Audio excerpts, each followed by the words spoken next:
Oi, gente, tudo bem? Então, hoje eu tô aqui para contar um pouco para vocês sobre como revalidar o diploma de dentista do Brasil aqui em Portugal.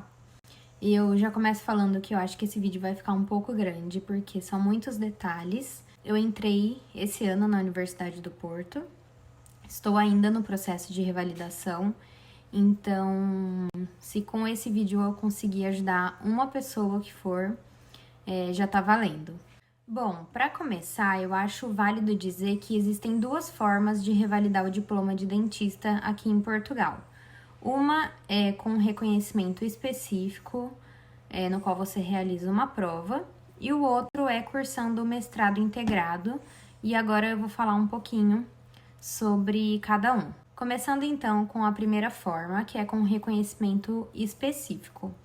Com o reconhecimento específico, basicamente você preenche um formulário em um site que eu posso deixar aqui no box de informações para vocês. Você preenche esse formulário, envia sua documentação da graduação do Brasil, e aí uma banca de avaliação vai ver os seus documentos. Então eles vão avaliar a sua carga horária, as matérias cursadas no Brasil, e se eles reconhecerem a sua graduação, eles vão agendar para você fazer uma prova. Essa prova, se não me engano, tem apenas 2 vezes ao ano, e é uma prova com 200 questões, feita em 2 horas. Então, dizem que é bem difícil. E aí, então, se você passar nessa prova, eles pedem para você apresentar um TCC, e aí, então, você está apto para trabalhar.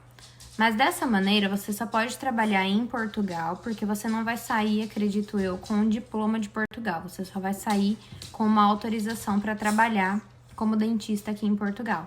Você não sai com um diploma porque você não vai ter cursado em alguma faculdade aqui, como é o caso do mestrado integrado. E assim, para ser bem sincera, essa forma de revalidação é bem difícil, é bem complicada.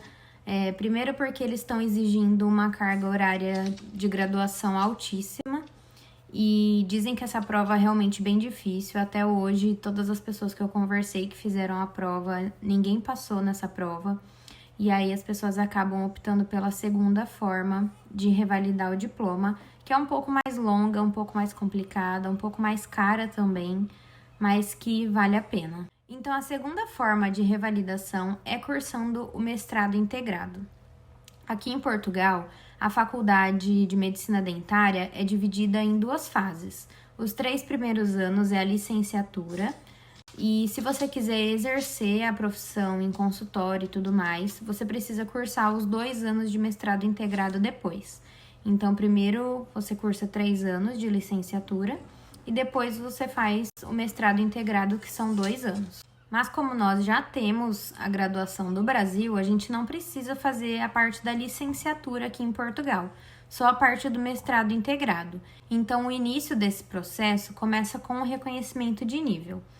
O reconhecimento de nível é um documento emitido por um órgão aqui em Portugal que vai avaliar os seus documentos da graduação do Brasil, se não me engano é o histórico e o diploma, e eles vão reconhecer a sua faculdade do Brasil a nível de licenciatura.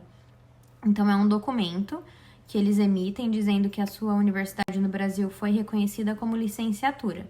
Com esse documento, você faz a candidatura nas universidades portuguesas para poder fazer o mestrado integrado. Mas eu já adianto que não são todas as universidades que pedem esse reconhecimento de nível para você poder se candidatar no mestrado integrado. Então, dito isso, se você for seguir com um processo realizando o mestrado integrado, o primeiro passo que você tem que fazer é separar toda a sua documentação que você tem da graduação no Brasil e começar a pesquisar as universidades aqui de Portugal que oferecem esse tipo de mestrado integrado aqui em Portugal. Das universidades aqui de Portugal, eu sei que fazem esse processo das particulares. A Egas Moniz, que fica na Costa da Caparica, pertinho de Lisboa. Também tem a Fernando Pessoa, que fica aqui em Porto. E das públicas que eu sei que fazem esse tipo de processo é a Universidade de Lisboa e a Universidade do Porto, que é a que eu tô cursando. Segundo ponto muito importante, a candidatura para estudante internacional e para estudante com cidadania portuguesa ou alguma outra nacionalidade europeia são diferentes. Então precisa prestar bastante atenção quando for realizar a candidatura, porque os editais são diferentes, os documentos que eles pedem são diferentes também, as datas das candidaturas também são diferentes. Eu fiz a minha candidatura como estudante internacional, porque eu tô tirando a cidadania italiana, mas ela não ficou pronta ainda. Então, eu já quis começar esse processo antes, ao invés de esperar o passaporte. E como tem essa possibilidade de você vir como estudante internacional, eu já quis começar logo. Então, tem como sim você vir fazer esse processo sem ter a cidadania ainda. Diferente do Brasil, aqui todo ano letivo começa em setembro. Então, os editais eles começam a ser publicados em meados de fevereiro, março, mas todo ano muda e também muda de faculdade para faculdade. Tem faculdade que solta os editais mais cedo, outras mais tarde. Então eu aconselho sempre ficar de olho no site atualizando. Quando for chegando fevereiro, já começa a atualizar os sites para ficar de olho e não perder as datas das candidaturas, que isso é muito importante. Bom, então saindo do edital, o ideal é ler com calma, listar todos os documentos que estão sendo pedidos. Não tem como eu falar aqui certinho quais documentos eles pedem, porque, como eu disse, pode mudar todo ano. Então, se você vê que aquela universidade que você quer se candidatar ao mestrado integrado está pedindo reconhecimento de nível, é bom você já entrar com o pedido logo. A Universidade do Porto não exigiu, esse ano que eu entrei, o reconhecimento de nível, mas eu já tinha feito o pedido, porque eu ia me candidatar na Egas Moniz. E a Egas Moniz pediu no ano passado esse reconhecimento de nível, então se você quer tentar lá, vale ficar de olho no edital de novo para ver se eles vão pedir. 3 documentos que são muito importantes que qualquer faculdade que você for se candidatar aqui vão pedir é o seu diploma da graduação, o seu histórico escolar e também eles pedem as ementas das disciplinas cursadas na sua universidade do Brasil. Um outro documento também que eles podem pedir é o NARIC, que é um documento que reconhece o grau da sua universidade do Brasil. Ele é bem mais simples do que o reconhecimento específico e do que o reconhecimento de nível. E ele é emitido também através de um formulário que a gente tem que preencher. E ele custa só 10 euros, então é bem mais em conta do que o reconhecimento de nível, que custa 500 euros para poder fazer a emissão. A Universidade do Porto esse ano pediu só o NARIC, eles não pediram um reconhecimento de nível. Então, vale ficar de olho no edital para ver se eles vão mudar no ano que vem também sobre isso. Muitas pessoas me perguntaram se eu fiz prova para entrar no mestrado integrado aqui na Universidade do Porto e eu não precisei fazer prova.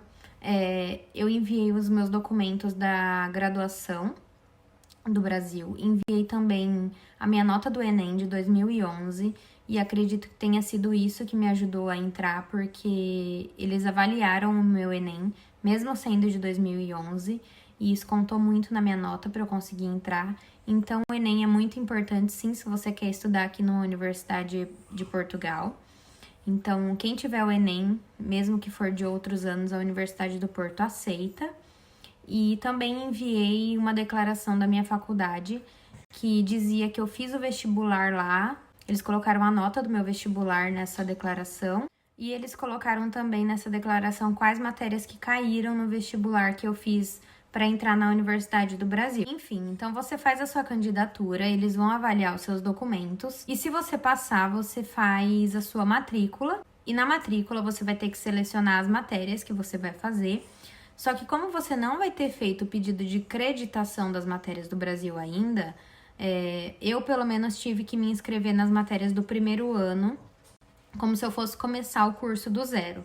Então, eu fiz a matrícula e aí eu me inscrevi nas matérias do primeiro ano e aí logo em seguida eu já entrei com o pedido de creditação das minhas matérias do Brasil. Então, eles avaliaram as ementas, a minha carga horária, os créditos. Nessas creditações que eles vão te dizer quanto tempo você vai ter que cursar e quantas matérias você vai ter que fazer. Eu sei que vai ter gente que vai perguntar, então eu me formei no Brasil, na Universidade do Sagrado Coração, em Bauru. Lá eu fiz, se não me engano, eu tinha 4.014 horas cursadas de carga horária. E aqui eles creditaram 258 créditos da minha matéria do Brasil e eu tô tendo que cursar 42 créditos apenas. Isso é o equivalente a 6 matérias. Então, essa questão de quanto tempo você vai ter que cursar e tudo mais vai depender muito da sua universidade no Brasil, de quantas horas você fez. Muita gente também me perguntou no Instagram e no Facebook sobre especialização e mestrado no Brasil, se isso conta aqui. Infelizmente não conta muito. Eu tenho 2 especializações no Brasil, tenho em endo e em orto, e eles não avaliaram os meus documentos da especialização, eles só levaram em conta realmente os meus documentos da graduação para poder fazer as creditações. Então agora vamos aos valores. Começo dizendo que esse não é um processo barato, tudo é muito caro realmente, mas se você se preparar, se isso realmente for um objetivo que você quer alcançar, vale muito a pena. Na questão dos documentos do Brasil, não tem como eu falar muito, porque cada universidade cobra um tanto para poder emitir os documentos e tudo mais. Cada cartório vai cobrar um valor para você poder fazer a apostila de AIA nos seus documentos. Todos os documentos aqui precisam estar apostilados, porque senão não são válidos. Então, essa questão de documentação do Brasil, que eu tive que emitir e tudo mais, não tem muito como eu falar exatamente para vocês o valor que eu gastei, porque vai depender muito do ano que você vai fazer a emissão desses documentos, da taxa do cartório e tudo mais. Os valores das universidades, das candidaturas e tudo mais também pode mudar a cada ano, mas como eu disse, eu tô contando aqui a minha experiência de como foi esse ano para me candidatar. A candidatura da Universidade do Porto foi 100 euros, o processo de creditação das matérias foi 50 euros, e a anuidade, o valor cheio, né, da anuidade que eles cobraram aqui foi 8.000 euros para o ano todo. Você pode pagar em 10 parcelas de 800 euros. Fora isso, vocês têm que pensar que a gente também tem um gasto com passaporte. Se você ainda não tiver passaporte, você vai precisar emitir um passaporte.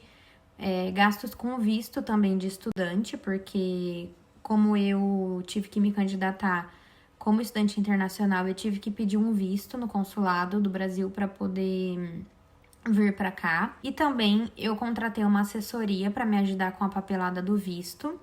E contratei também uma assessoria para me ajudar com a papelada e candidatura da universidade, porque eu estava muito insegura de não conseguir me candidatar. Então ela me ajudou demais. E se vocês quiserem, eu também posso deixar o contato dela aqui. Para mim, valeu muito a pena, porque eu tinha essa segurança de ter uma pessoa que sabia o que estava fazendo. Para mim, não faltou nenhum documento.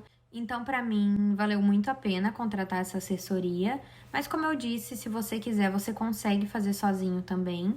Só tem que realmente ficar de olho nos documentos que eles pedem, porque são muitos documentos muito específicos.